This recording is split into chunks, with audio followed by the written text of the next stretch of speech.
नमस्कार साथियों, आप सभी का स्वागत है स्टडी ओनली फॉर आईएएस में। दोस्तों, जैसा कि हम इंडियन पॉलिटी की क्लास चला रहे हैं और उसमें एक पार्ट कल अपलोड कर दिया गया, आप उसे देख लीजिए। कल के वीडियो में हमने देखा था कि कैसे भारत में जो विदेशी आक्रांता आए उनने कैसे भारत पर अपना अधिकार जमाते गए और धीरे धीरे पूरे भारत पर कब्जा कर ले, या यूँ कहें कि भारत में कैसे मुस्लिम शासन की स्थापना हुई, उसे थोड़ा संक्षेप में बताया है। आप उसे वीडियो देख लेना। जो यूरोप की कंपनी भारत में आ गई हैं, अब वो आपस में लड़ाई झगड़े करेगी और कैसे धीरे धीरे जो ब्रिटिश ईस्ट इंडिया कंपनी है वो कैसे भारत में अपना एकाधिकार जमाएगी, इसके बारे में जानेंगे। तो ये कंपनियों का सीक्वेंस है कि कैसे भारत में आए। सबसे पहले पुर्तगाली आए थे, ठीक है, जिन्होंने अपनी 1503 में कंपनी की स्थापना करी थी कोचीन में। उसके बाद डच आए थे, डच 1605 में आए थे और उन्होंने उसके बाद डच आए थे जिन्होंने 1605 में मसूलीपट्टनम में अपनी कंपनी, या यूँ कहें कि फैक्ट्री, एक तरीके का बेयर हाउस यानी कि गोदाम बनाया था, वो डचों ने बनाया था 1605 में। और उसके बाद ईस्ट इंडिया कंपनी 1600 में आई थी, जिन्हें सूरत में अपनी एक फैक्ट्री स्थापित की थी, ठीक है। अब देखेंगे इनमें आपस में संघर्ष चलेगा कि जैसे डेनिस भी आए थे, डेनिस ने 1620 में ट्रंक के बार में अपनी कंपनी की स्थापना करी थी और फ्रांसीसियों ने 1668 में अपनी फैक्ट्री भारत में जमा ली थी। अब ये जो यूरोप वाले हैं ये भारत में व्यापार करने आ गए। अब इनमें आपस में संघर्ष होगा, क्योंकि जब भी आप जैसे मार्केट में जाते हैं तो सब्जी बिक रही होती हैं, तो सब्जी बोलते हैं वो अपनी इस भाव बेच रहा है, वो इस भाव बेच रहा है, तो इनमें आपस में संघर्ष होने लगेगा। अब इनमें जो संघर्ष होगा वो धीरे धीरे ये सब हारती चले जाएंगे। डच भी हार जाएंगे और डेनिस भी हार जाएंगे, फ्रांसीसी भी, ये भी हार जाते हैं, ये भी हार जाते हैं। तो क्या था कि सबसे पहले इनका जो ब्रिटिश की ईस्ट इंडिया कंपनी, अब देखो ईस्ट इंडिया कंपनी सब पे लगा है, ठीक है। अब ऐसा नहीं है कि ईस्ट इंडिया कंपनी केवल ब्रिटेन वालों की ही थी। ईस्ट इंडिया कंपनी का मतलब जैसे कि भारत अपना यहाँ है और यूरोप यहाँ है, तो जो इधर की साइड पे जो ईस्ट की तरफ यानी कि पूर्वी देशों के साथ जो व्यापार करने जाएंगे वो सारे के सारे अपनी कंपनी का नाम ईस्ट इंडिया कंपनी ही रखेंगे, क्योंकि भारत के साथ व्यापार कर रहे हैं और भारत पूर्व में, यूरोप से देखा जाए तो भारत पूर्व में पड़ता है। तो पूरब में जो कंपनी स्थापित होंगी उन्हें ईस्ट इंडिया कंपनी कहेंगे, जैसे Portuguese east India company, Dutch east India company, British east India company, Danish east India company, ऐसी सब देशों की अलग अलग ईस्ट इंडिया कंपनी है। तो इसमें हम जानेंगे कि कैसे धीरे धीरे जो ब्रिटिश ईस्ट इंडिया कंपनी है उसने कैसे भारत पर अपना अधिकार जमाया। अब देखो, सबसे पहले बात करते हैं हम ब्रिटिश वालों की, ये ब्रिटिश ईस्ट इंडिया कंपनी की और ये पुर्तगाली ईस्ट इंडिया कंपनी की। तो इसमें क्या था कि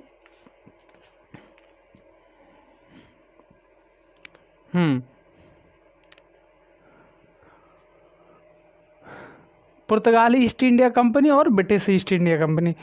तो जो ब्रिटेन का राजा था उसका लड़का था प्रिंस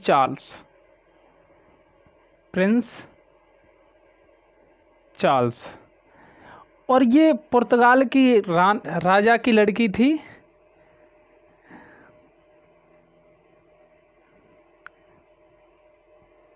कैथरीन ब्रिगेंजा। इन दोनों को आपस में प्रेम हो जाता है, यानी कि लव। तो ये जो कैथरीन ब्रिगेंजा थी इसने चार्ल्स प्रिंसेस से शादी करने का प्रस्ताव रखा। अब जब प्रस्ताव रखा तो ब्रिटिश का जो राजा था उससे कहा कि कैथरीन ब्रिगेंजा इससे शादी करना चाह रही है। तो इसने कहा, जो ब्रिटिश का राजा था उसने मना कर दिया कि नहीं, हम अपने लड़के से शादी नहीं करवाएंगे। अब ये थी इस पर ज़्यादा फिदा, तो इसने कही कि नहीं, मैं शादी तो उसी से करूँगी। अब दिक्कत ये आती है कि जो प्रिंस चार्ल्स था ये भी शादी के लिए राजी था, ये भी शादी के लिए राजी थी। अब दिक्कत कहाँ आ रही थी कि जो ब्रिटेन का राजा था, ब्रिटेन का जो सम्राट था, वो शादी के लिए मान नहीं रहा था। अब जब शादी के लिए मान नहीं रहा था तो दिक्कत क्या आई, इसने कहा, सम्राट ने कहा कि भाई मैं तुम्हारी लड़की की शादी तो कर लूँगा, लेकिन मुझे दहेज में क्या दोगे। बात तो ये आती है कि ये दहेज की जो बात है ये आदिकाल से ही चली आ रही, जब से इंसान की उत्पत्ति हुई है, जब से मानवीय विकास हुआ है, मानव सभ्यता का विकास हुआ है, तभी से दहेज के नाम पर, पहले तो दहेज नहीं दिया जाता लेकिन कन्या के हित में कुछ भी दिया जाता था, दान किया जाता था, आज उसे दहेज कहते हैं। तो इसने कहा कि नहीं, तुम इंडिया छोड़ के चले जाओ। इंडिया को छोड़ने की कही इसने, किसने? ब्रिटेन के महाराजा ने। तो लेकिन पुर्तगालियों ने कहा कि नहीं बाबूजी, अगर हम इंडिया छोड़ के चले जाएंगे तो व्यापार कहाँ से करेंगे, और जब व्यापार नहीं करेंगे तो बाली बच्चा भूखे मर जाएंगे। अब दिक्कत ये आती है कि तो इसने कहा कि ठीक है हम शादी तो कर देंगे, लेकिन इसने मुंबई मांग लिया। मुंबई दहेज में जब मुंबई मांग लिया इसने, तो क्या ठीक है, तो इन दोनों की हो गई शादी आपस में, और ये ब्रिटिश ईस्ट इंडिया कंपनी को मुंबई मिल गया दहेज में। ठीक है, वैसे क्वेश्चन यहाँ से बना तो नहीं है, लेकिन कभी कभार बन सकता है कि कौन से शहर को दहेज का शहर कहते हैं, तो मुंबई को, क्योंकि पुर्तगालियों से मुंबई मिला था ब्रिटेन वालों को दहेज में, तो ये चले गए। अब इनकी पावर कहाँ कहाँ रहेगी? अब जो पुर्तगाली कंपनी थी, वो पुर्तगाली कंपनी दमन द्वीप, दादर नागर और हवेली, ठीक है। अब ये इन 4 स्थानों पे तो पुर्तगाली व्यापार करने लगे, ठीक है, और मुंबई दे दिया दहेज में, किसे? ईस्ट इंडिया कंपनी को, ब्रिटिश ईस्ट इंडिया कंपनी को। अब इनकी कहानी ख़त्म होगी, क्योंकि ये आपस में रिश्तेदार हो गए। जब ये आपस में रिश्तेदार हो गए तो इनका झगड़ा ख़त्म हो गया, ठीक है। अब आती है बात, अब आएगी डच की। ये जो डचेज हैं,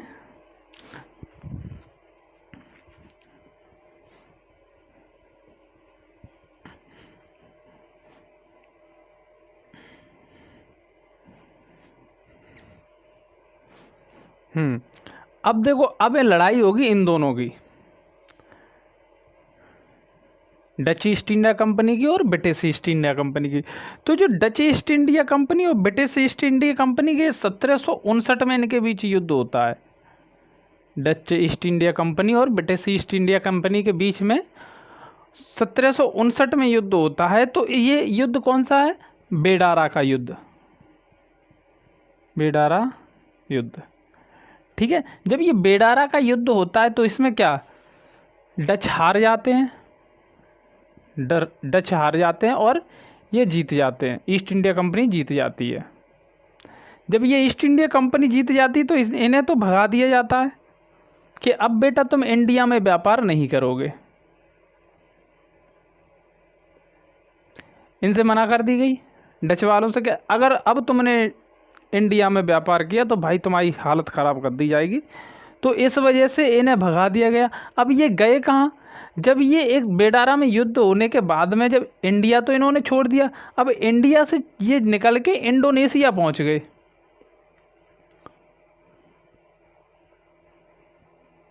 इंडोनेशिया, ठीक है।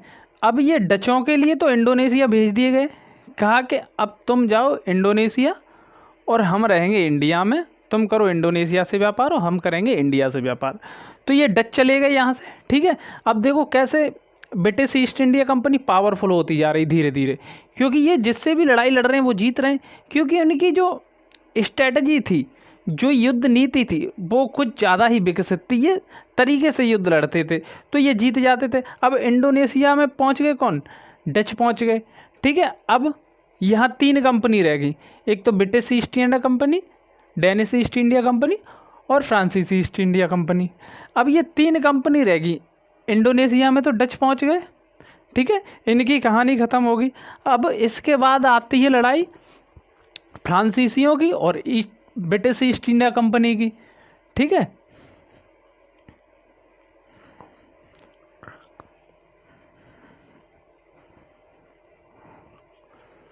अब इनके बीच में जो युद्ध हुआ, फ्रांसीसियों के बीच में और ब्रिटिश वालों के बीच में जो युद्ध हुआ, वो हुआ था 1760 में, ठीक है। अब 1760 में इनके बीच युद्ध हुआ, तो ये युद्ध कौन सा हुआ था? बांडीवास का युद्ध। बांडीवास का युद्ध। यहाँ पर भी क्या हुआ कि ईस्ट इंडिया कंपनी जीत गई और फ्रांसीसी हार गए। जब फ्रांसीसी हार गए तो इनके बीच में एक संधि हुई, और इनसे कहा गया कि बेटा अब तुम यहाँ से निकल लो। अब निकलने का मतलब जो इंडिया के अंदरूनी भाग थे, बिहार, उड़ीसा, चेन्नई और इधर सूरत की तरफ, पश्चिम की तरफ सूरत में, इनमें तो ईस्ट इंडिया कंपनी व्यापार करने लगी। अब इस संधि में इनसे कह दिया गया, जो ये फ्रांसीसी थे, इनसे कह दिया गया कि बेटा अब तुम यहाँ नहीं, अब तुम पांडुचेरी, ठीक है, माहे, कराईकल और चंद्रनगर, ठीक है, इस संधि में कह दिया गया कि तुम व्यापार करोगे, लेकिन हाँ पांडुचेरी, माहे, कराईकल और चंद्रनगर। अब ये जो फ्रांसीसी हैं वो यहाँ से मट गए, इन चार जगह पर व्यापार करने लगे, ठीक है, और ईस्ट इंडिया कंपनी दूसरी जगह व्यापार करती रही। मतलब इन्होंने अपना अपना एरिया बांट लिया कि इस एरिया से तुम बाहर नहीं निकलोगे और इस एरिया से हम तुम्हारे एरिया में नहीं जाएंगे। तो ऐसे करके अब यहाँ देखो, जो ईस्ट इंडिया कंपनी ये ज़्यादा पावरफुल हो गई, ठीक है। अब ये शक्तिशाली क्यों हो गई? क्योंकि इसने जो दूसरे व्यापारी थे यूरोप के, उन्हें मार पीट के भगा दिया। जब इन्हें भगा दिया तो अब ईस्ट इंडिया कंपनी की ही पावर रह जाएगी, ठीक है। मन चाहे जैसे व्यापार कर रहे हैं, मान के चलो ईस्ट इंडिया कंपनी ये मार्कर बना रही है, अब उसके सामने कोई कॉम्पिटिटर तो है नहीं जो कि उसे कॉम्पिटिट करेगा कि नहीं ये बना रहा है 10 रुपये का तो वो 8 रुपये में बना के देगा।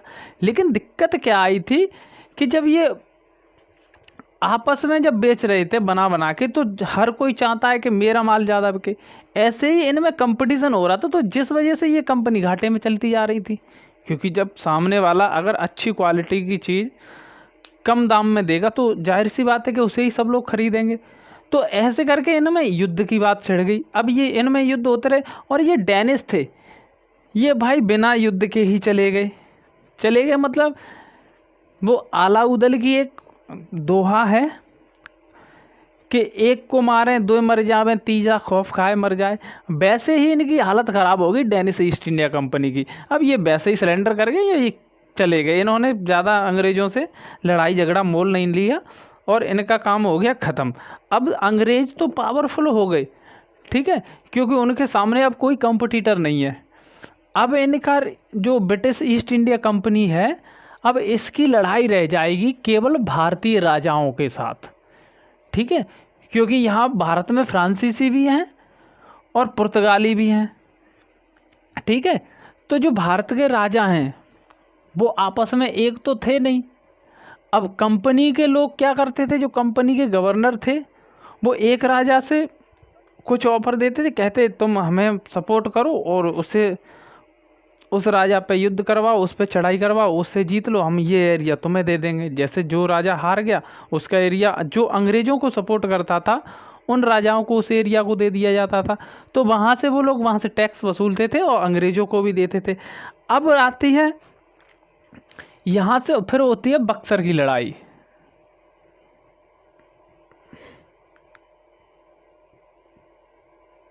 जो बक्सर का युद्ध हुआ था वो हुआ था 1764 में, ठीक है। अब बक्सर का युद्ध 1764 में हुआ था, तो इसमें क्या हुआ, इसमें जो बक्सर में जो एक तो मुगल राजा था, कौन, मीर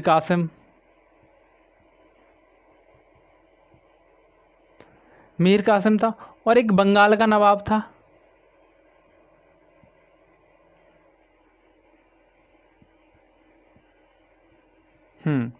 अब जो बक्सर की लड़ाई हुई थी वो इन 3 राजाओं के बीच में हुई थी, मीर कासिम, शाह आलम द्वितीय और शुजाउद्दौला, ठीक है। अब ये दोनों तो मर गए, वैसे ही युद्ध में मारे गए ये दोनों। और ये शुजाउद्दौला था,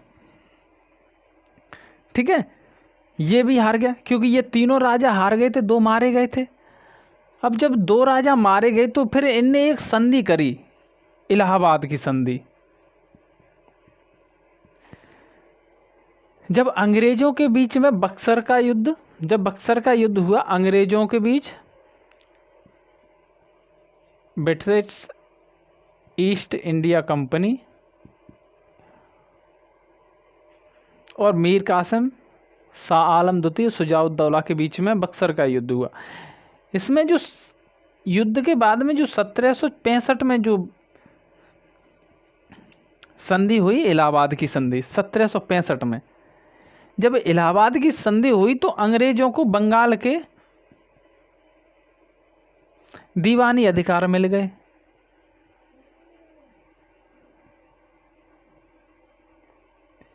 बंगाल के दीवानी अधिकार अंग्रेजों के पास हो गए और जो शुजाउद्दौला के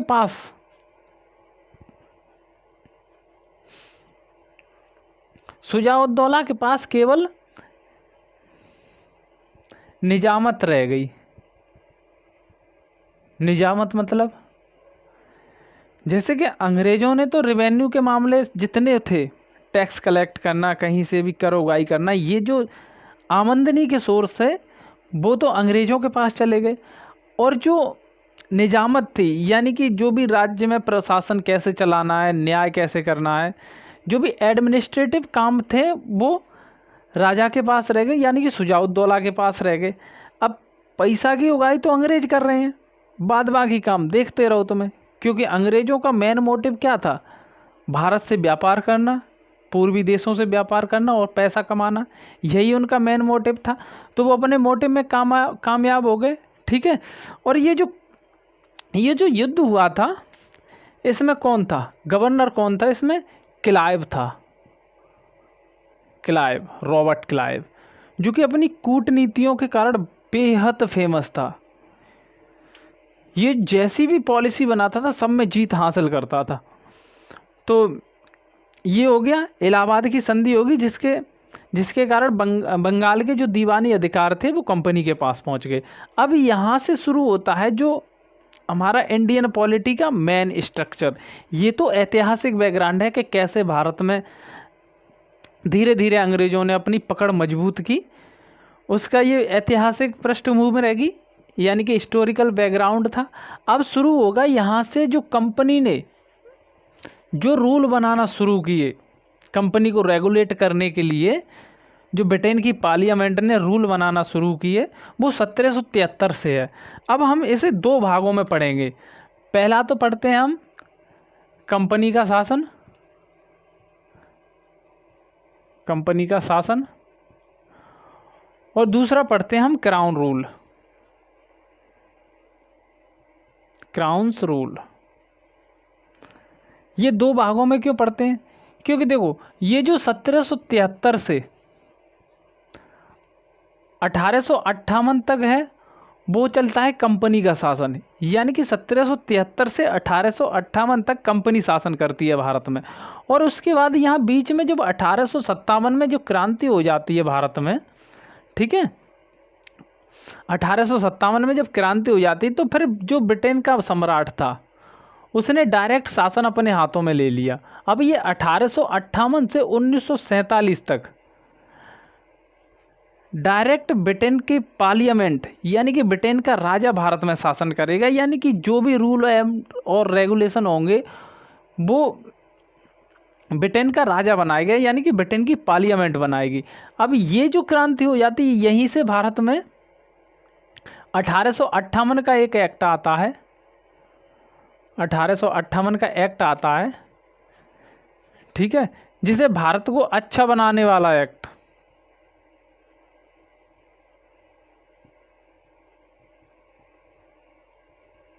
बनाने वाला एक्ट कहते हैं। क्योंकि ब्रिटेन के महाराजा को पता लग गया था कि अब भारत में अगर शासन करना है तो भारतीयों के हिसाब से हमें नियम बनाने पड़ेंगे, जिसमें कहा गया था, इसमें 1858 के एक्ट में कहा था, प्रावधान की कॉन्सेप्ट किया था उसमें कि अब जो भारत के जो आंतरिक मामले होंगे, जो यहाँ के लोगों के, जैसे हिंदुओं के हिसाब से, मुस्लिमों के हिसाब से, उनके किसी भी धार्मिक मामले में इंटरफेयर नहीं किया जाएगा, उन्हें उनके हिसाब से छोड़ दिया जाएगा। मतलब नियम बनाए जाएंगे लेकिन उनमें ज़्यादा हस्तक्षेप नहीं किया जाएगा, भारतीयों के आधार पर ही नियम बनाए जाएंगे। तो अब हम पढ़ना शुरू करेंगे 1773 से, ठीक है, 1773 से।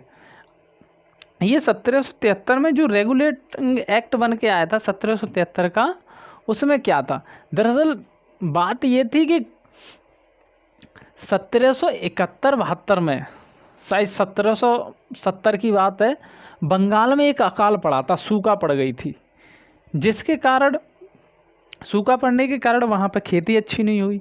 जब खेती अच्छी नहीं हुई तो कुछ पैदावार नहीं हुई। लेकिन क्या था कि ईस्ट इंडिया कंपनी लगातार अपना टैक्स बढ़ाती जा रही थी, उसे तो टैक्स चाहिए ही चाहिए, क्योंकि तुम भूखे मरो कैसे भी मरो, उन्हें क्या मतलब, उन्हें तो अपने पैसे से मतलब, उन्हें टैक्स से मतलब है। तो ऐसे करके जब बंगाल के लोगों ने टैक्स नहीं दिया तो कंपनी तो घाटे में जा ही रही थी। तो कंपनी ने ब्रिटेन के लिए एक लेटर भेजा, यानी कि ब्रिटेन की पार्लियामेंट को एक लेटर भेजा, जो वहाँ के जो लोग थे, जो डायरेक्टर्स थे, जो कंपनी के मेन लीडर थे, जिन्होंने अपने नौकर भेज दिए थे भारत में व्यापार करने के लिए कि जाओ आप व्यापार करो और पैसा कमा के लाओ। तो उनको लेटर भेजा कि कंपनी को फंडिंग की ज़रूरत है। जब कंपनी को फंडिंग की ज़रूरत है तो उन लोगों ने कहा कि जो भारत से जो लोग वापस आते हैं, जो भी व्यापारी हैं, जो कंपनी के कर्मचारी वापस आते हैं, तो वो खूब सारा पैसा इकट्ठा करके लाते हैं, खूब सारे पैसे वाले होके आते हैं, लेकिन कंपनी कह रही है कि घाटे में चल रही है। तो फिर इस तरह से ब्रिटेन की पार्लियामेंट ने एक एक्ट बनाया जिसे 1773 का रेगुलेटिंग एक्ट कहते हैं।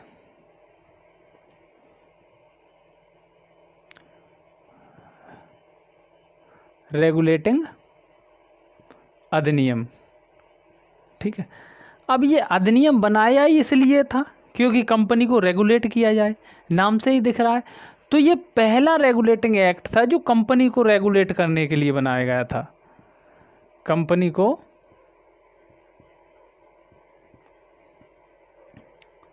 रेगुलेट करने के लिए बनाया गया था, ठीक है, कि अब जो कंपनी काम करेगी वो ब्रिटेन की पार्लियामेंट के हिसाब से करेगी, ब्रिटेन की पार्लियामेंट द्वारा बनाए गए नियमों कानूनों के हिसाब से चलेगी। तो पहला ये रेगुलेटिंग एक्ट था क्योंकि कंपनी को रेगुलेट करना था। अब इसमें जो राजनीतिक कार्य थे, राजनीतिक कार्य और प्रशासनिक कार्यों को अलग अलग कर दिया।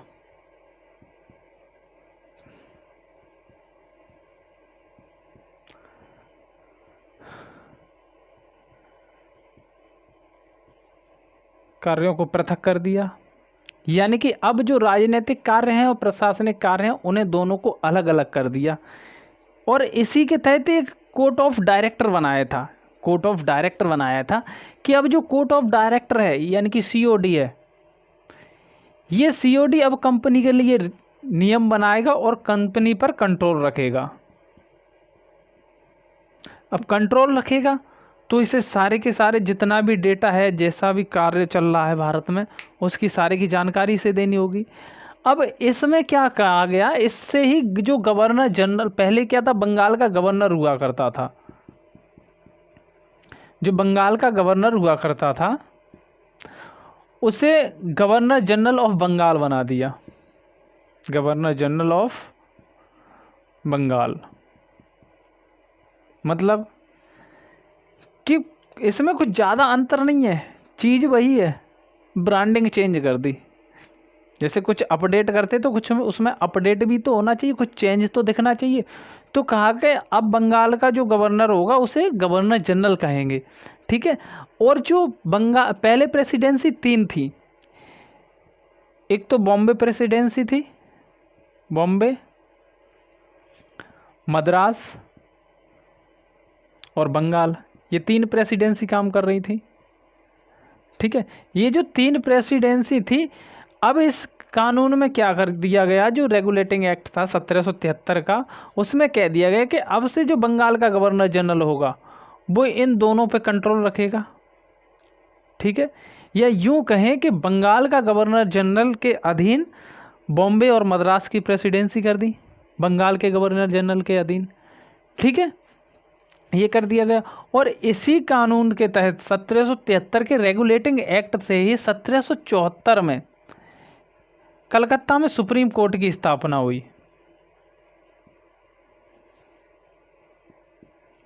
कलकत्ता में सुप्रीम कोर्ट की स्थापना कर दी। अब कलकत्ता में सुप्रीम कोर्ट की स्थापना करी क्यों? क्योंकि जाहिर सी बात है कि अगर जो भी जितने भी मैटर आएंगे, जो भी केस चलेंगे, वो कहाँ चलेंगे? पहले क्या था कि इंग्लैंड जाते थे सब लोग।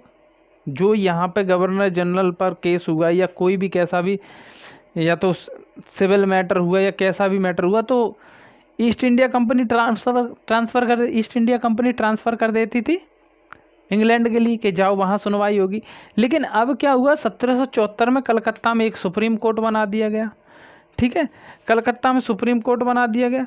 अब इस जो सुप्रीम कोर्ट बना, इसमें एक तो मुख्य न्यायाधीश था यानी कि सीजे था, और 3 इसके अन्य जज थे। और ये जो सीजे भारत में जो पहले सीजे बन के आए, यानी कि चीफ जस्टिस जो बन के आए, मुख्य न्यायाधीश बन के आए, वो एलिजा इम्पे थे। एलिजा इम्पे, ये जो इम्पे साहब थे, इन्होंने ही पहली नंद कुमार को फांसी दी थी। पहली जो न्यायिक हत्या हुई थी वो नंद कुमार को फांसी दे दी इनने, उद्घाटन कर दिया 75 में। 1775 में इन्हें फांसी दे दी। अब ये फांसी क्यों दे दी? फांसी इसलिए दी थी कि जो इसके जो गवर्नर जनरल थे, ये जो गवर्नर जनरल थे या पहले गवर्नर जनरल थे वॉरेन हेस्टिंग,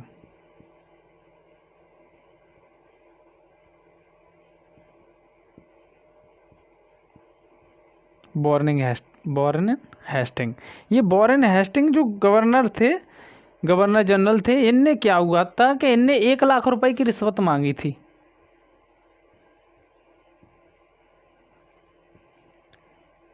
1 लाख रुपए की रिश्वत मांगी थी। एक गुरदास नाम का व्यक्ति था, गुरदास नाम का व्यक्ति था, उससे 1 लाख रुपए की रिश्वत मांगी थी। कहा था कि हम तुम्हें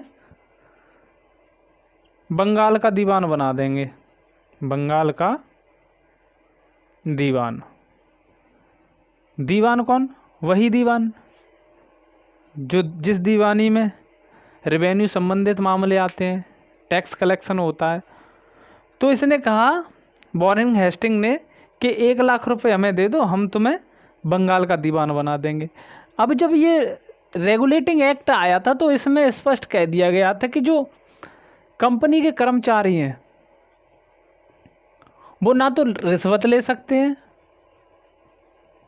ठीक है, ना ही कोई उपहार ले सकते हैं। उपहार मतलब भारतीयों से कोई उपहार नहीं लेंगे, ठीक है। और जो निजी व्यापार है उसको भी बंद करा दिया गया। पहले क्या था कि जो कंपनी के कर्मचारी थे वो कंपनी की आड़ में अपना खुद का व्यापार करते रहते थे और खूब सारा प्रॉफिट करते थे, खूब पैसा कमाते थे और चले जाते थे। इससे कंपनी घाटे में जाती रही। तो जब ये प्रावधान रेगुलेटिंग एक्ट में था कि ना तो कोई रिश्वत लेगा और ना ही किसी से उपहार ले सकता है और ना ही निजी व्यापार कर सकता है, तो वॉरेन हेस्टिंग ने गुरदास से 1 लाख रुपए की रिश्वत ले ली थी क्योंकि उसे बंगाल का दीवान बनाना था। अब ये नंद कुमार था, ये जो नंद कुमार था, इसने इसो ब्रिटेन पार्लियामेंट में शिकायत कर दी। वहाँ शिकायत कर दी कि ऐसे ऐसे वॉरेन हेस्टिंग ने 1 लाख रुपए की रिश्वत ली है गुरदास से बंगाल का दीवान बनाने के लिए। तो ये जो मामला था, ये जो इंग्लैंड से वापस आ गया भारत के कोर्ट में, यहीं पे यहाँ आ गया कलकत्ता में, कलकत्ता सुप्रीम कोर्ट में। जब कलकत्ता सुप्रीम कोर्ट में ये मामला आ गया तो ये जो एलिजा इम्पे था, ये वॉरेन हेस्टिंग का दोस्त था, मित्र था। तो इसके पास केस आया, इसने जब सुनवाई करी तो इसके पास नोटिस आया। जब नोटिस आया तो एलिजा इम्पे ने कहा कि क्या मैटर है, तो उसने बताई बात। तो उसने कहा कि मुझे कैसे भी बचा, अब इसने क्या किया, जो एलिजा इम्फे था इसे नंद कुमार को फांसी पे लटका दिया, इसे झूठा केस लगा दिया था जालसाजी का, ठीक है। झूठा केस लगा के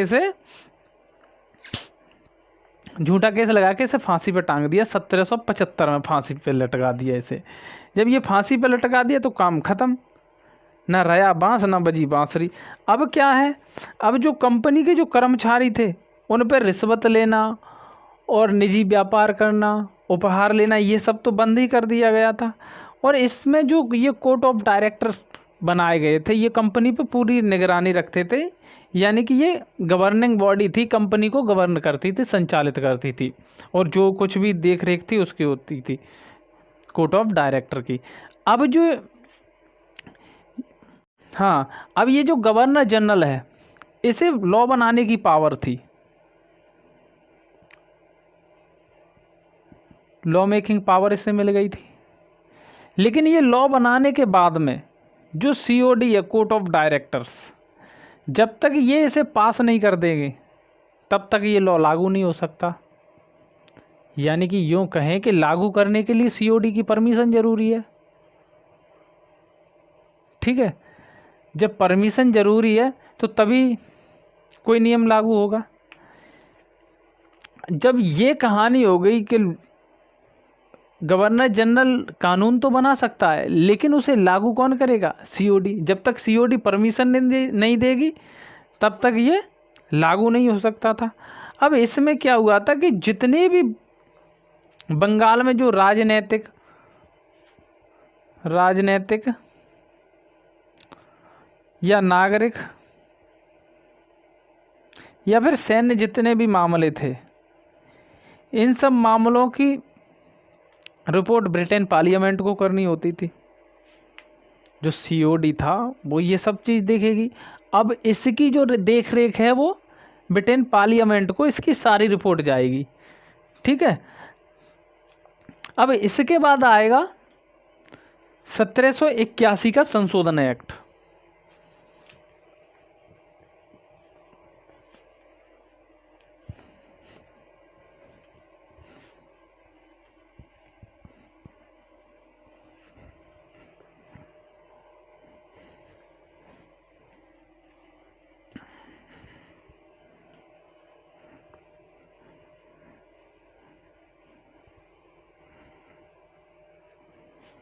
हम्म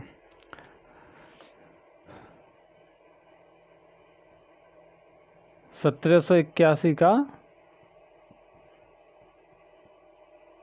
संशोधन अधिनियम। ये जो संशोधन अधिनियम है इसे एक्ट ऑफ सेटलमेंट भी कहते हैं, एक्ट ऑफ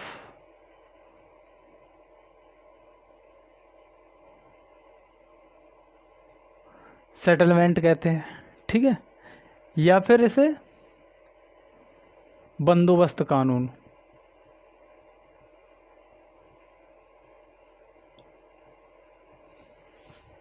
इसे 3 नामों से जानते हैं, 1781 का संशोधन अधिनियम, या फिर एक्ट ऑफ सेटलमेंट, या फिर बंदोबस्त कानून। अब ये बंदोबस्त कानून यानी कि एक्ट ऑफ सेटलमेंट क्या है, जैसे कि नाम से ही दिख रहा है संशोधन अधिनियम। 1781 में जो संशोधन अधिनियम आया वो लाया क्यों गया था, ये बेसिकली लाया गया था जो 1773 का रेगुलेटिंग एक्ट था उसमें सुधार करने के लिए लाया गया था ये। अब सुधार क्यों किया गया इसमें, कि जो पहली बार जब कोई नियम बनता है या कोई कानून बनते तो उसमें कुछ कमियां रह जाती हैं। अब इन्हीं कमियों को ठीक करने के लिए संशोधन अधिनियम लाया गया था। तो इसमें जो प्रावधान किए गए उसमें प्रावधान क्या किया गया था कि जो गवर्नर जनरल काउंसिल थी, इस अधिनियम में जो जीजी की काउंसिल थी उसे सुप्रीम कोर्ट के अधिकार क्षेत्र से बाहर कर दिया गया था, सुप्रीम कोर्ट के अधिकार क्षेत्र से बाहर कर दिया गया था। और इसमें कहा गया था कि अब जो गवर्नर जनरल की काउंसिल होगी वो कोई भी नियम बनाएगी, कोई भी लॉ बनाएगी तो उसे सुप्रीम कोर्ट द्वारा उसका रिव्यू नहीं किया जाएगा, ठीक है। यानी कि वो सुप्रीम कोर्ट में जवाबदेही नहीं होगा, जवाब देने का हकदार नहीं होगा, वह कुछ भी नियम बना सकता है। और जो कंपनी के कर्मचारी थे कंपनी के कर्मचारी, उन्हें भी सुप्रीम कोर्ट के अधिकार क्षेत्र से बाहर कर दिया गया। ठीक है, बाहर कर दिया गया। और जो बंगाल के नागरिक थे,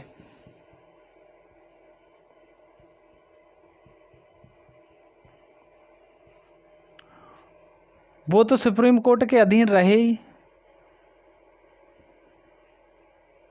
अधिकार में थे।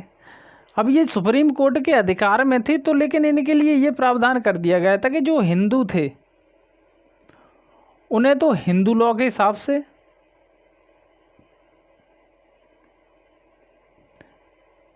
हिंदू कानून के हिसाब से, और जो मुस्लिम थे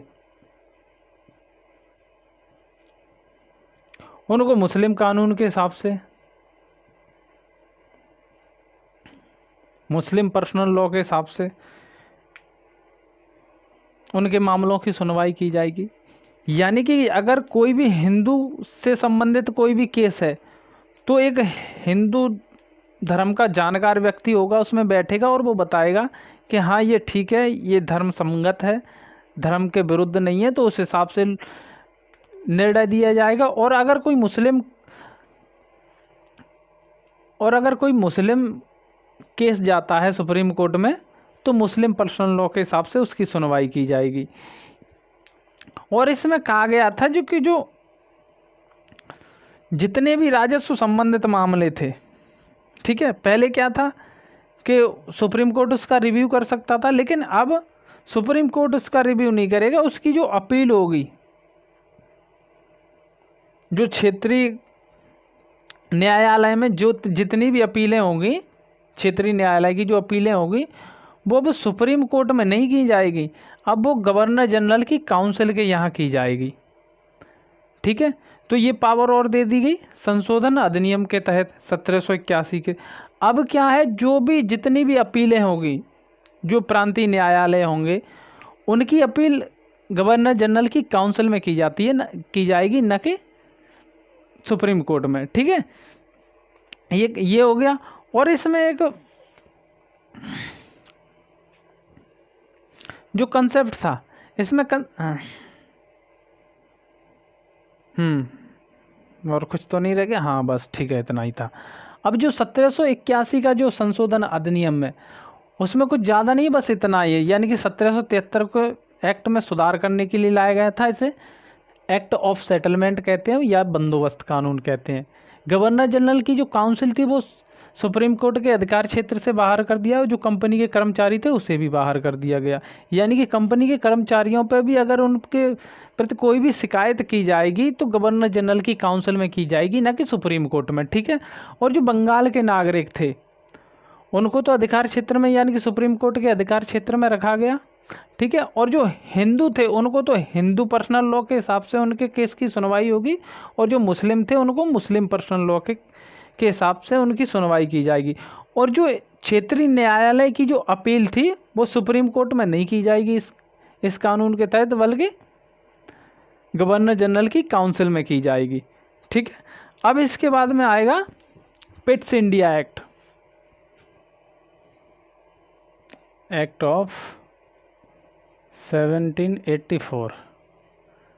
हाँ, अब आता है पिट्स इंडिया एक्ट। ये पिट्स इंडिया एक्ट लाया गया था विलियम पिट द्वारा।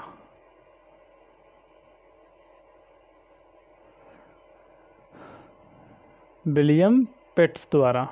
ठीक है, ये ब्रिटेन के प्रधानमंत्री थे, बीपीएम,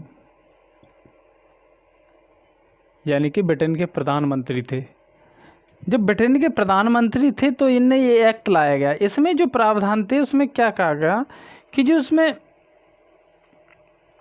जो प्रावधान लाए गए उनमें जो राजनीतिक कार्य थे, राजनीतिक कार्य और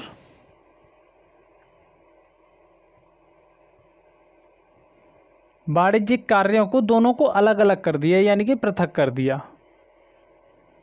मतलब अब से जो राजनीतिक कार्य होंगे उनका लेखा जोखा अलग, और जो प्रशासनिक कार्य होंगे, जो वाणिज्यिक कार्य होंगे उनका लेखा जोखा अलग। अब इन दोनों के लिए यहाँ पर एक संस्था बनाई गई। अब जो संस्था बनाई गई उसे बोर्ड ऑफ कंट्रोल कहा गया। Board of control, board of control. ये जो बोर्ड ऑफ कंट्रोल बना, अब यहीं से द्वैत शासन की शुरुआत होती है।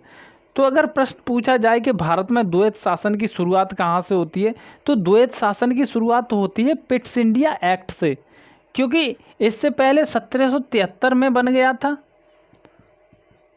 1773 में सीओडी बन गया था, यानी कि बोर्ड ऑफ कंट्रोल बन गया था, और पिट्स इंडिया एक्ट के तहत बना दिया बोर्ड ऑफ कंट्रोल। ये जो बोर्ड ऑफ कंट्रोल था ये बड़ा था इससे, यानी कि ज़्यादा पावरफुल बॉडी थी। ये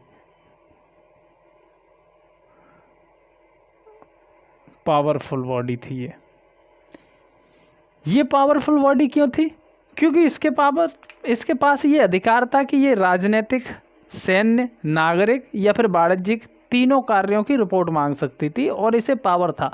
लेकिन ये जो सीओडी था ये केवल जो कॉमर्शियल मैटर था, जो कॉमर्शियल मामले थे, जो वाणिज्यिक मामले थे, उनका हिसाब किताब रखती थी। लेकिन इसे रिपोर्ट चाहिए जो गवर्नर जनरल की काउंसिल थी, ठीक है, उससे ये भी रिपोर्ट मांग सकता था और इससे भी मांग सकता था और गवर्नर जनरल की काउंसिल से भी मांग सकता था। ठीक है, तो ये पावरफुल बॉडी थी बोर्ड ऑफ कंट्रोल। अब यहीं से शुरुआत हो जाती है द्वैत शासन की। द्वैत शासन की, अब द्वैत शासन की शुरुआत क्यों हो जाती है? क्योंकि दो बॉडी बन गई, अलग अलग निकाय बन गए। एक बोर्ड ऑफ कंट्रोल जो कि सारे के सारे मामलों पर अपनी निगरानी रखेगी, और ये जो सीओडी था ये कॉमर्शियल मामलों पर निगरानी रखेगी और कंपनी के लिए जो भी नियम बनाएगी उसका जवाब इसे बोर्ड ऑफ कंट्रोल को देना होगा। ठीक है, तो ये निकाय बन गए। अब ये जो द्वैत शासन शुरुआत हो गई, ठीक है, तो इसकी जो रिपोर्ट थी वो ब्रिटेन पार्लियामेंट को देनी होती थी। और ये लोग बैठते कहाँ थे?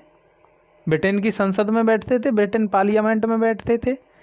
ठीक है, इसमें जो कह दिया गया, जो अंग्रेज अधिकारी थे, जितने भी अधिकारी थे, अंग्रेज अधिकारियों के लिए इंग्लैंड में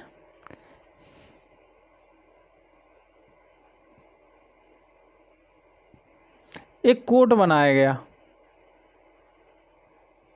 कोर्ट क्यों बनाया गया? कि अब जो भारत में जितने भी भ्रष्ट अधिकारी होंगे उन पे जो केस चलाया जाएगा वो इंग्लैंड में चलाया जाएगा। क्योंकि जो सुप्रीम कोर्ट का जो 1781 का जो संशोधन अधिनियम था उसमें कह दिया गया था कि जो ईस्ट इंडिया कंपनी के कर्मचारी हैं उन पे सुप्रीम कोर्ट में केस नहीं चलाया जाएगा, और जो गवर्नर जनरल की काउंसिल थी उसे भी सुप्रीम कोर्ट के अधिकार क्षेत्र से बाहर कर दिया गया। तो इनके लिए इंग्लैंड में कोर्ट की स्थापना कर दी, कोर्ट का गठन किया गया, क्योंकि अब इन पे जो केस चलेगा वो इंग्लैंड में चलेगा। ठीक है, और इसमें जो कह दिया गया कि जो राजाओं से संधि की जाएगी, जो भी कंपनी को भारतीय राजा थे,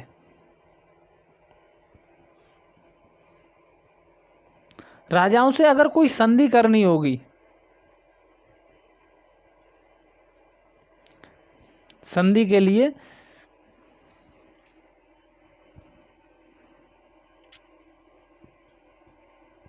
सीओडी से परमिशन लेनी होगी। इसमें स्पष्ट कह दिया गया कि अगर अब भारत में, यानी कि 1784 के पिट्स इंडिया एक्ट से अगर भारत के राजाओं के साथ कैसी भी संधि की जाएगी तो सीओडी की परमिशन से की जाएगी। ठीक है, और इसके लिए एक स्पाई एजेंसी और बनाई गई, स्पाई एजेंसी। अब ये स्पाई एजेंसी क्या करेगी? क्योंकि अब कोई सीसीटीवी कैमरा तो लगा नहीं है कंपनी के कर्मचारियों के ऊपर, ये कहाँ से रिश्वत ले रहे हैं, क्या भ्रष्टाचार कर रहे हैं, तो उसके लिए स्पाई एजेंसी बनाई गई। ठीक है, जब ये स्पाई एजेंसी बनाएगी तभी तो ये सीओडी और बोर्ड ऑफ कंट्रोल इन पे कंट्रोल रख सकते हैं। वैसे उन्हें क्या पता चल रहा है कि कहाँ पे हो रहा है, क्या हो रहा है, क्या नहीं हो रहा। ठीक है, तो ये प्रावधान थे पिट्स इंडिया एक्ट के। अब इसके बाद में आता है 1786 का चार्टर अधिनियम। 1786 का चार्टर अधिनियम।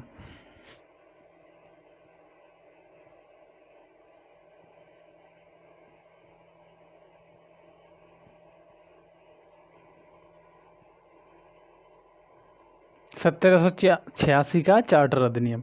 ये 1786 का जो चार्टर अधिनियम है उसमें कुछ ज़्यादा खास नहीं है। इसमें केवल 2 प्रावधान किए गए थे, 2 नियम थे, वो भी नियम नहीं थे, ठीक है। इसमें जो कॉर्नवालिस था,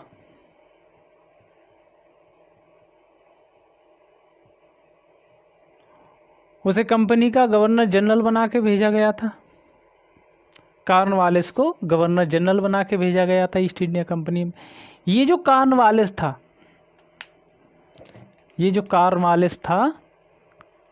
ये अमेरिका से आया था, यूएसए। अमेरिका का रहने वाला नहीं था। अमेरिका में जो क्रांति हुई थी उसमें ये हार के आया था। कौन?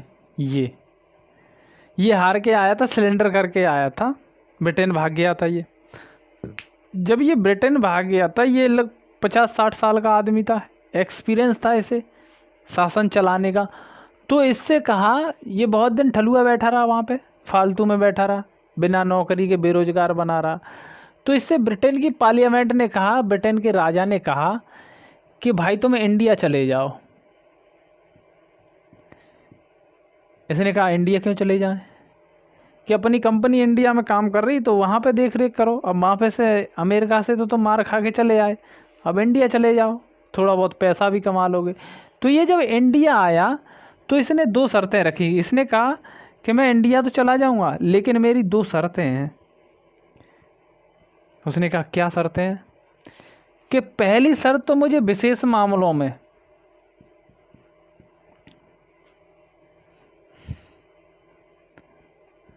निर्णय बदलने की पावर मिले। निर्णय बदलने की पावर यानी कि शक्ति दी जाए। यानी कि जो गवर्नर जनरल की जो भी काउंसिल निर्णय लेती है, जो भी डिसीजन लेती है गवर्नर जनरल की काउंसिल, अगर कॉर्नवालिस की इच्छा नहीं है उससे उस एक्ट को, उस संशोधन को या फिर उस प्रावधान को पास करने की, उस बिल को पास करने की, अगर कॉर्नवालिस की मर्जी नहीं है तो वो उस पर वीटो कर दे, वीटो पावर। अब यहीं से वीटो पावर का कंसेप्ट इंडिया में लागू होता है, यानी कि शुरू होती है, क्योंकि इसने विशेष मामलों पर अपना निर्णय लेने की, अपना डिसीजन लेने की पावर मिल जाएगी इसे। और यहीं से, या कहें जैसे कि राष्ट्रपति आज वीटो पावर का इस्तेमाल करते हैं जब कोई प्रावधान पास नहीं या कोई बिल पास ना करना हो तो वीटो पावर का इस्तेमाल करते हैं। वीटो पावर कितने तरीक़ा के होते हैं? 3 तरीक़ा के होते हैं, ठीक है, जो अब हम आगे चल के बताएंगे। अभी जब राष्ट्रपति की शक्तियाँ कार्य पढ़ेंगे तब उसमें जानेंगे वीटो पावर। जैसे जेबी वीटो होता है, विशेष वीटो होता है, ऐसे 3 होते हैं, ठीक है।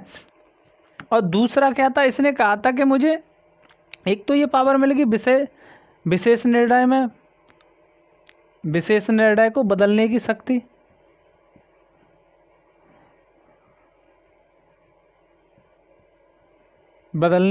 मिल गई, ठीक है, ये मिल गई। और दूसरे इसने कहा कि मुझे कमांडर इन चीफ बनाया जाए। कमांडर इन चीफ से मतलब है कि इसे एक तो विशेष मामलों में निर्णय बदलने की, डिसीजन बदलने की शक्ति दे गई, और दूसरी इसे कमांडर इन चीफ यानी कि सेनापति बना दिया गया, सेना का सर्वोच्च अधिकारी। तो ठीक है, इसकी दोनों ये शर्तें मान ली गई और इसे इंडिया भेज दिया गया। इंडिया आ जाता है ये। अब ये जो आगे वाले जो जितने भी गवर्नर जनरल आएंगे उनके पास ये ऑटोमेटिक ही ट्रांसफ़र होती जाएंगी, क्योंकि एक बार नियम बन गया तो बहुत कम है चांसेस होते हैं जो उसे चेंज कर दिया जाए या उसे ख़त्म किया जाए। तो ये आने वाले सभी गवर्नर जनरल के लिए ये नियम बना दिए गए, ये पावर उन्हें मिल जाएगी, ठीक है। 1793 का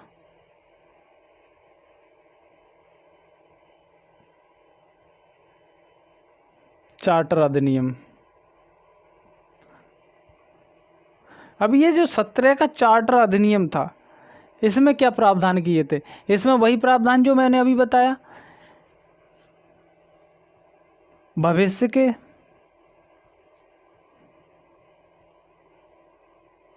सभी गवर्नर जनरल को शक्ति स्थानांतरण कर दी गई, क्योंकि जो कॉर्नवालिस को पावर दी गई थी वो पावर अब जितने भी आने वाले गवर्नर जनरल होंगे उन्हें सबको दे दी गई। ठीक है, सबको दे दी गई। अब इसमें जो गवर्नर जनरल बन के आया वो जॉन शोर था। ये शोर बहुत मचाता है, जॉन शोर। ये जॉन शोर बन के आए गवर्नर जनरल।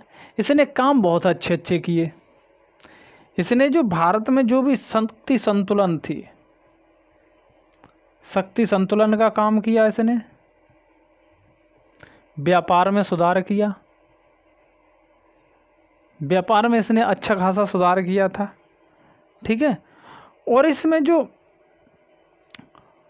बॉम्बे और मद्रास में जो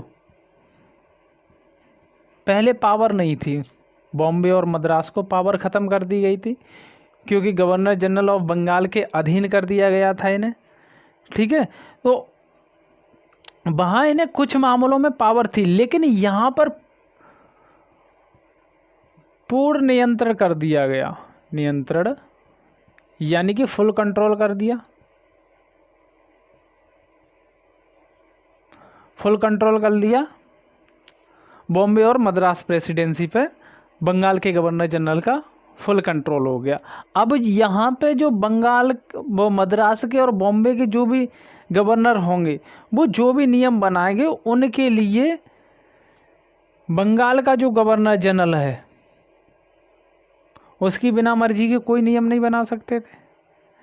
ठीक है, और इसमें जो एक प्रावधान किया गया था कि विशेष मामलों में वीटो करने की पावर तो थी, यानी कि गवर्नर जनरल की काउंसिल के जो भी निर्णय थे, जो भी डिसीजन थे, उन्हें बदलने की पावर तो दे दी गई, लेकिन इसमें कह दिया गया कि कमांडर इन चीफ नहीं बनाया जाएगा।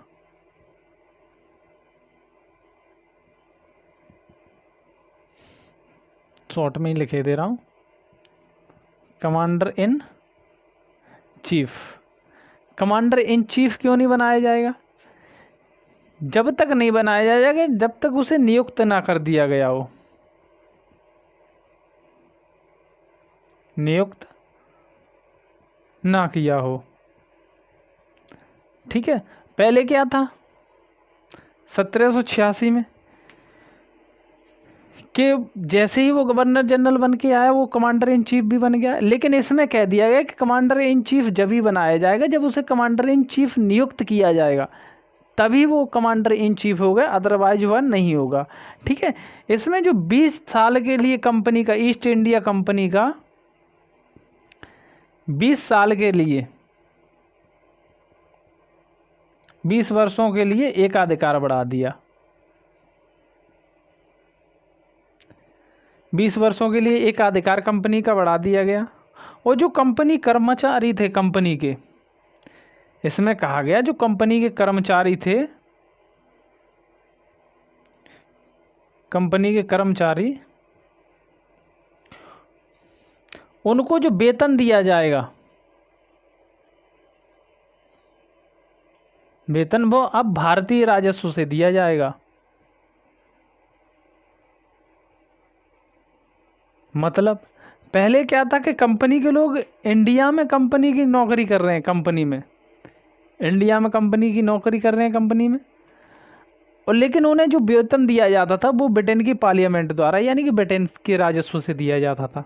काम कर रहे हैं यहाँ, सैलरी आ रही है इंग्लैंड से, लेकिन इसमें कह दिया गया कि अब से जो कंपनी के कर्मचारियों को सैलरी दी जाएगी, जो वेतन दिया जाएगा, भारतीय राजस्व से दिया जाएगा। मतलब कि पैसा पैदा इंडिया में कर रहे हो, कंपनी इंडिया में चल रही है, तो सैलरी भी इंडिया से ही दी जाएगी। यानी कि अब जो काम करोगे तुम, उसमें कंपनी को प्रॉफिट भी देना है और अपनी सैलरी भी निकालनी है। तो ये था प्रावधान 1793 के चार्टर एक्ट का। ठीक है, उसके बाद में आता है 1813 का चार्टर अधिनियम।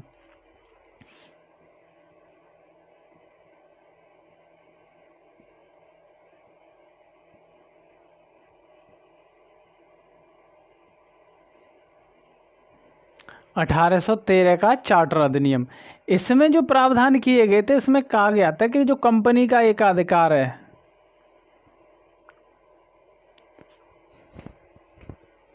जो कंपनी का एकाधिकार है,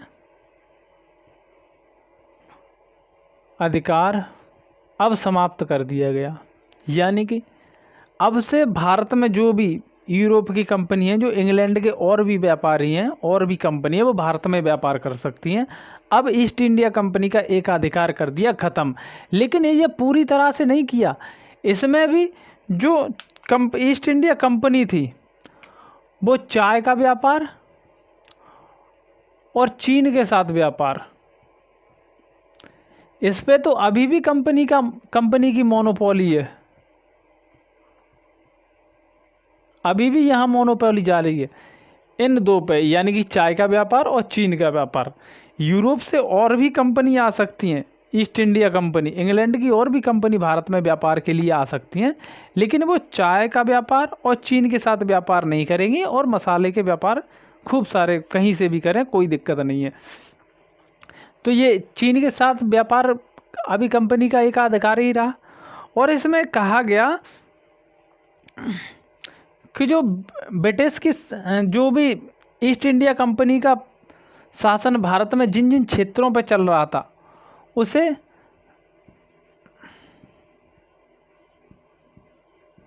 ब्रिटिश आधिपत्य का क्षेत्र कहा।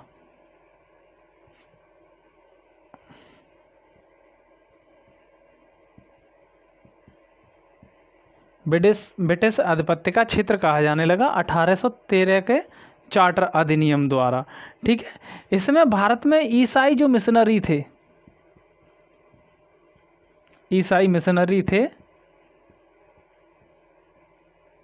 उन्हें भारत में आने की अनुमति दे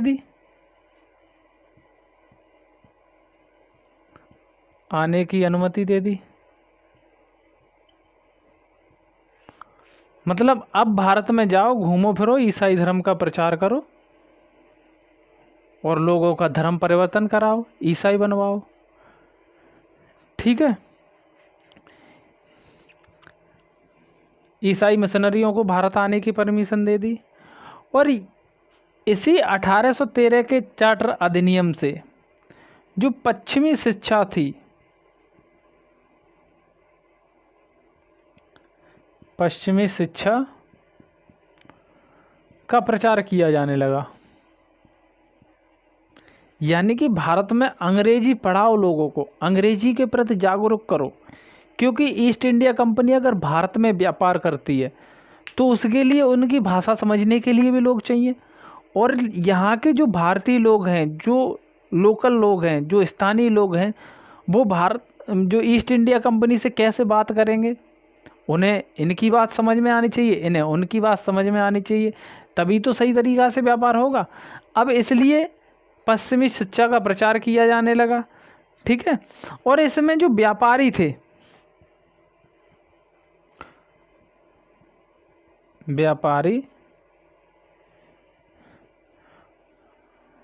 और इंजीनियर को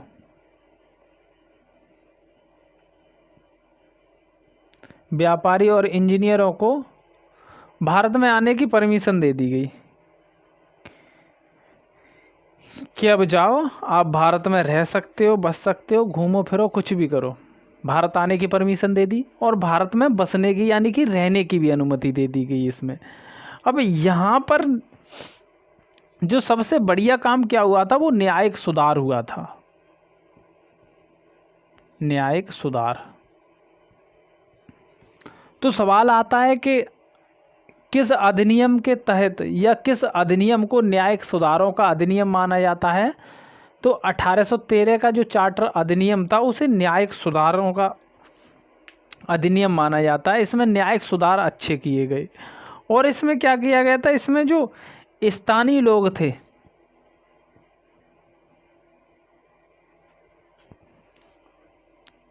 या स्थानीय सरकार थी, जो स्थानीय सरकार को वहाँ के लोकल लोगों पर टैक्स लगाने की पावर मिल गई। कहा गया कि जो भी राजा रजवाड़े थे या दीवान थे या फिर किसी पर्टिकुलर एरिया के जो जमींदार थे, उन्हें ये पावर दे दी गई कि आप अब इन लोगों से टैक्स वसूलो, और टैक्स तुम वसूलो और टैक्स ईस्ट इंडिया कंपनी को भी दो। अगर कोई व्यक्ति टैक्स नहीं देता है तो उस पर दंड का प्रावधान भी था कि आप उस पर दंड या जुर्माना कुछ भी लगा सकते हो। तो ये स्थानीय सरकारों को टैक्स लगाने की पावर मिल गई। ठीक है, अब ये हो गया 1813 का चार्टर अधिनियम।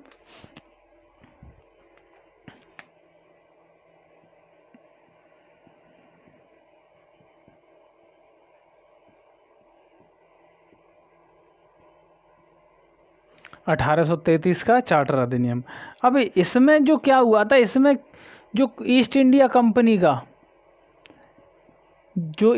कंपनी की मोनोपोली थी, यानी एकाधिकार, पूर्णतः समाप्त कर दिया। यानी कि इस अधिनियम में कह दिया गया कि अब ईस्ट इंडिया कंपनी के भारत के साथ कोई भी मोनोपोली नहीं रहेगी। अब इंग्लैंड का कोई भी व्यापारी कोई सा भी व्यापार कर सकता है, चाहे चाय हो, चीन हो या फिर मसाले हो। भारत के साथ इंग्लैंड का कोई भी व्यापारी व्यापार कर सकता है। ठीक है, अब इसमें क्या हुआ था, जो भारत में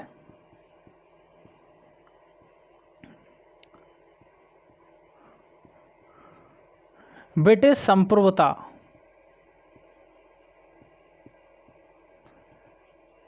स्थापित कर दी। इसका मतलब क्या है, अभी जो 1813 का जो अधिनियम था उसमें क्या कहा गया था, उसमें जो ब्रिटिश ईस्ट इंडिया कंपनी जो भारतीय क्षेत्र पर शासन कर रही थी, उस क्षेत्र को ब्रिटिश आधिपत्य का क्षेत्र कहा गया। ठीक है, लेकिन इस जो 1833 का जो अधिनियम आया था, इसने क्या कहा कि जो भारत है, जो भारत में जितने भी एरिया में ब्रिटिश ईस्ट इंडिया कंपनी शासन कर रही है, काम कर रही है, उसे उन एरियाओं में ब्रिटिश संप्रभुता स्थापित कर दी। ठीक है, यानी कि ब्रिटेन की सोवरेनिटी स्थापित कर दी। ठीक है, अब भारत पर पूरा कंट्रोल हो गया और ब्रिटिश की संप्रभुता स्थापित कर दी। ठीक है, ब्रिटिश की संप्रभुता स्थापित कर दी। और जो ईसाई मिशनरी थे,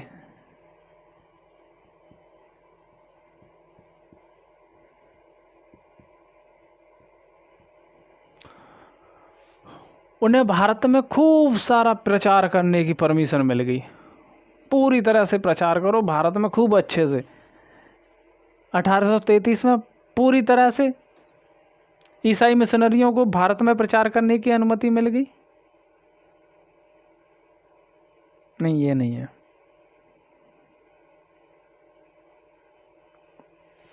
ये नहीं है।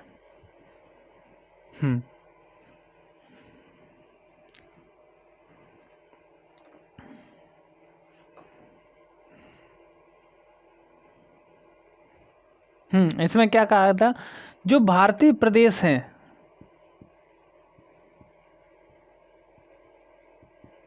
भारतीय प्रदेशों में ईस्ट इंडिया कंपनी को 20 वर्षों के लिए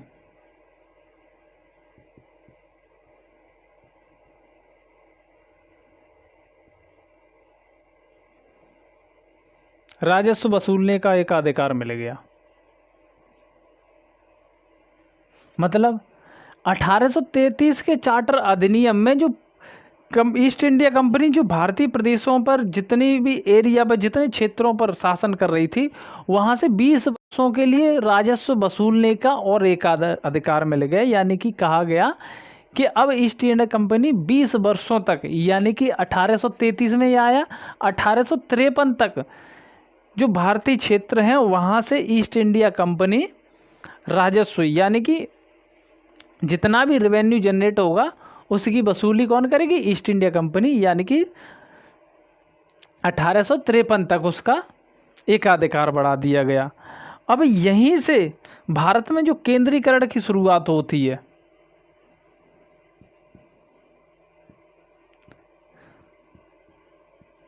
केंद्रीकरण की शुरुआत होती है। अब केंद्रीकरण की शुरुआत कैसे होती है कि यहाँ पर क्या हुआ था कि अब जो 1833 में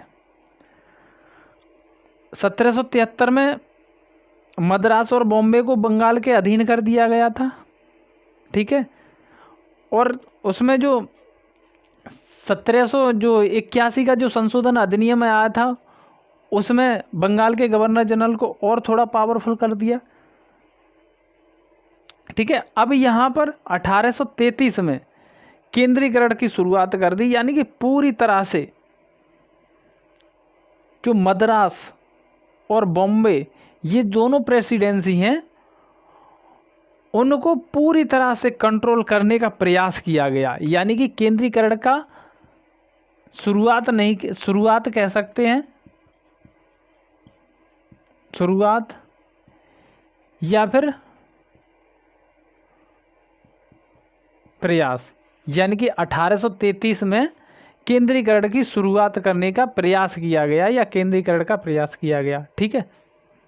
या शुरुआत मान लो या प्रयास मान लो, यानी कि जो फुल कंट्रोल होगा वो यहीं से इसकी नींव पड़ती है, या शुरुआत या फिर कोशिश करी गई, ठीक है। और जो बंगाल का गवर्नर जनरल था, इसमें कह दिया गया कि अब जो बंगाल का गवर्नर जनरल है, बंगाल का जो जीजी है, वो अब से भारत का जीजी होगा, भारत का जीजी होगा, यानी कि governor general of India, Bharat का गवर्नर जनरल कह जाने लगा। अब देखो 1773 में तो जी से बना जीजी, ठीक है।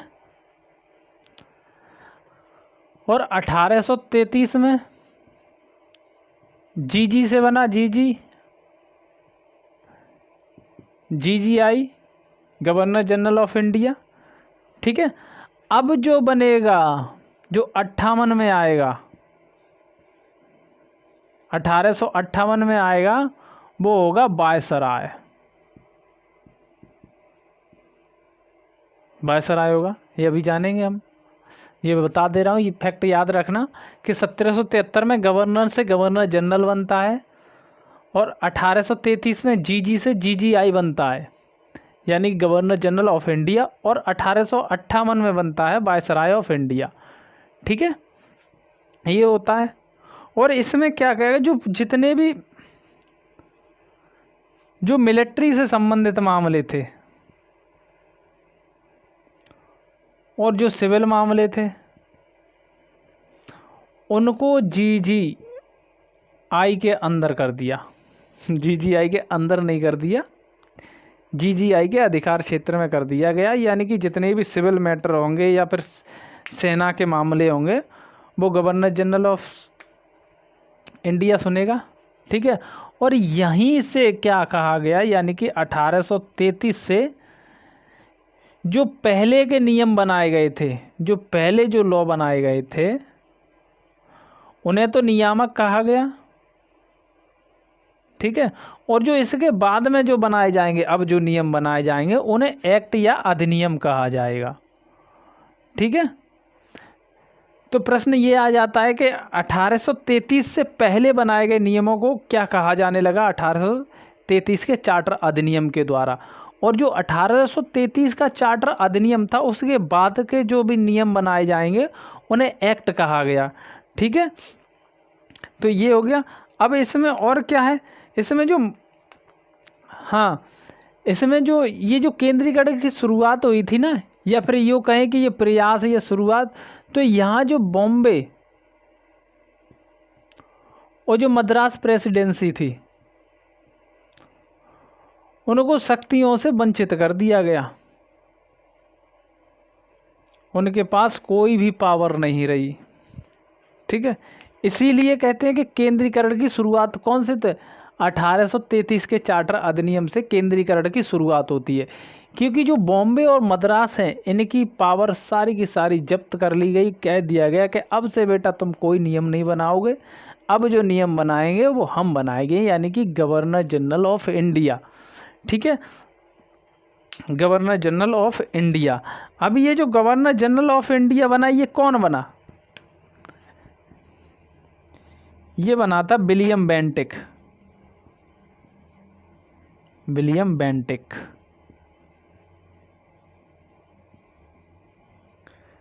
ये पहला गवर्नर जनरल था भारत का। ठीक है, और क्या था 1833 का? अब ये जो 1833 में इसमें प्रावधान किया गया, अब ये जो प्रावधान किया गया था ये लागू नहीं हुआ था 1833 में, क्योंकि इसका विरोध किया था सीओडी ने, कोर्ट ऑफ डायरेक्टर ने विरोध किया था। इस वजह से इसके विरोध के कारण ये लागू नहीं हो पाई। और जब लागू नहीं हो पाई तो कोई बात नहीं, ये ख़त्म हो गई, समाप्त हो गई। अब इसके लिए जो सीओडी ने विरोध किया, लेकिन इसमें एक प्रावधान अच्छा किया गया था। इसमें कहा गया था जो भारतीय हैं उनके साथ किसी भी प्रकार का भेदभाव नहीं किया जाएगा। भेदभाव से मतलब अंग्रेज थे तो गोरे, तो उन्हें काले लोग तो पसंद नहीं थे। हम जैसे तुम जैसे होंगे कुछ भूरे भाग के, जो काले लोग इन्हें पसंद नहीं थे। और धर्म, जाति या नस्ल के आधार पर अंग्रेज अब कोई भेदभाव नहीं करेगा, ना तो धर्म के आधार पर, ना ही जाति के आधार पर, ना ही रंग के आधार पर। मतलब कह दिया गया कि इन आधारों पर किसी भी भारतीय के साथ भेदभाव नहीं किया जाएगा। ठीक है, तो ये हो गया 1833 का चार्टर अधिनियम। इसमें और कोई कुछ प्रावधान क्या था? हाँ, तो इसमें जो दास प्रथा थी, दास प्रथा, उसको गैर कानूनी घोषित कर दिया गया।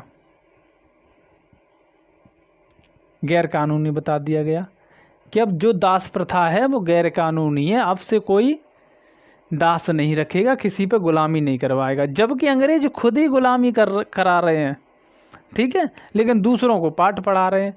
लेकिन ये जो दास प्रथा है ये पूरी तरह 1843 में ख़त्म होती है। ठीक है, 1843 में ये पूरी तरह समाप्त होगी, लेकिन इसे गैर कानूनी घोषित कर दिया गया दास प्रथा को 1833 में ही। ठीक है, ये हो गया। अब इसके बाद आता है 1853 का अधिनियम, चार्टर अधिनियम।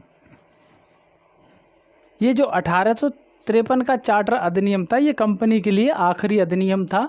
अब इसके बाद में जो 1858 का अधिनियम आएगा उसके तहत अब डायरेक्ट ही ब्रिटेन का राजा भारत में शासन करेगा, यानी कि ब्रिटेन से जो भी वायसराय नियुक्त किया जाएगा वो भारत में शासन चलाएगा। अब ईस्ट इंडिया कंपनी का रोल ख़त्म हो जाएगा। ये जो 1853 का चार्टर एक्ट था इसमें कह दिया गया कि अब जो भारत में शासन ईस्ट इंडिया कंपनी करेगी, ईस्ट इंडिया कंपनी शासन करेगी वो ब्रिटेन पार्लियामेंट की मर्जी पर ही करेगी, मर्जी तक।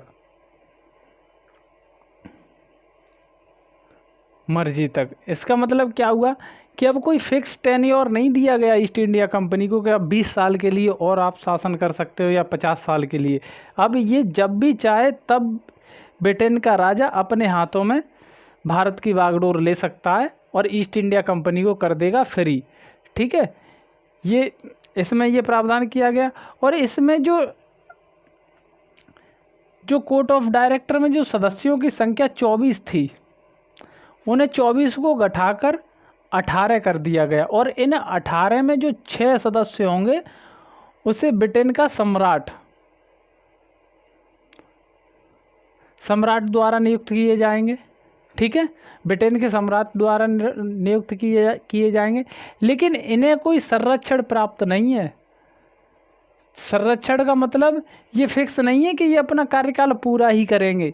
इन्हें जब चाहे तब ब्रिटेन का सम्राट हटा सकता है अपने पद से। ठीक है, तो ये प्रावधान किया गया था इसमें। और जो शेष 12 जो सदस्य बचे उन्हें सीओडी नियुक्त करेगी। सीओडी यानी कि कोर्ट ऑफ डायरेक्टर, जो कंपनी के कर्ता धर्ता थे, जो शेयर होल्डर थे, वो 12 को नियुक्त करेंगे। ठीक है, 12 को नियुक्त करेंगे। और इसमें कहा गया कि जो गवर्नर जनरल था, अब इस कानून के तहत विधि आयोग का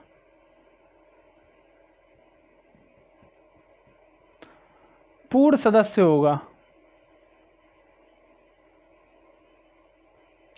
ठीक है, पूर्ण सदस्य बना दिया गया।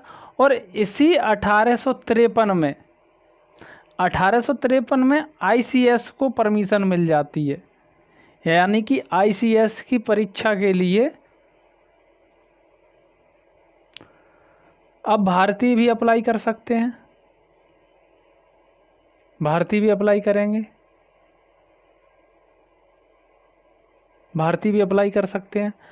अब आप कमेंट करके बताओ कि जो पहले आईसीएस अधिकारी थे जिनने इंडियन सिविल सर्विस की परीक्षा पास की थी, वो कौन थे? पास करने वाले भारतीय।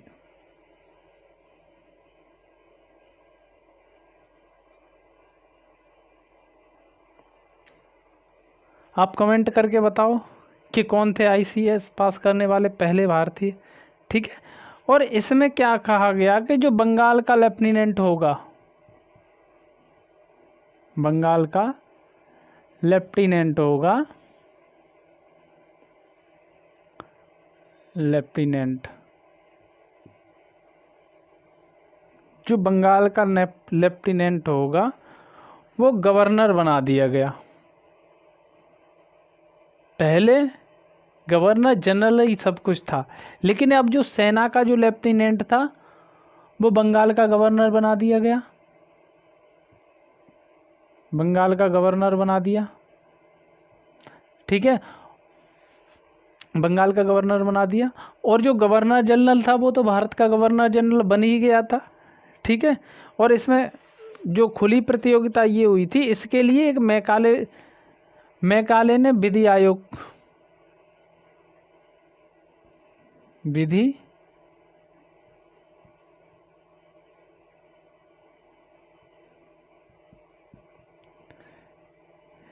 (1853) से ही विधि आयोग का गठन किया। कब? 1854 में किया गया था विधि आयोग का गठन।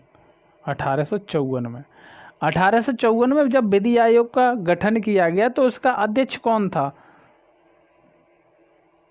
उसका अध्यक्ष था मैकाले। ठीक है, जिसे आईसीएस का जन्मदाता माना जाता है भारत में। भारत में आईसीएस का जन्मदाता माना जाता है। अब इसको चलाने के लिए, इसे रेगुलेट करने के लिए एक विधि आयोग का गठन किया गया और उसका अध्यक्ष मैकाले को बना दिया गया। ठीक है, मैकाले को बना दिया गया। अब जो भारत में जो शासन था, ठीक है, जो भारत में शासन था ईस्ट इंडिया कंपनी का, उसकी कोई निश्चित समय सीमा नहीं थी।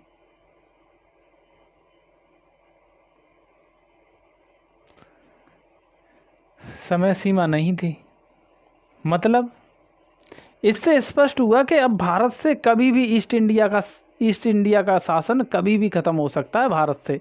इसकी कोई निश्चित समय सीमा तय नहीं की गई थी। और इसमें पहली बार स्थानीय प्रतिनिधित्व का, पहली बार जो स्थानीय प्रतिनिधि थे, स्थानीय प्रतिनिधि,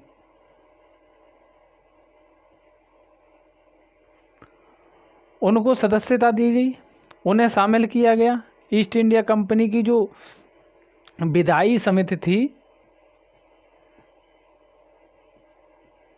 जो कानून बनाने वाली समिति थी, उसमें पहली बार भारतीयों को शामिल किया गया, जिसमें पटियाला के राजा थे।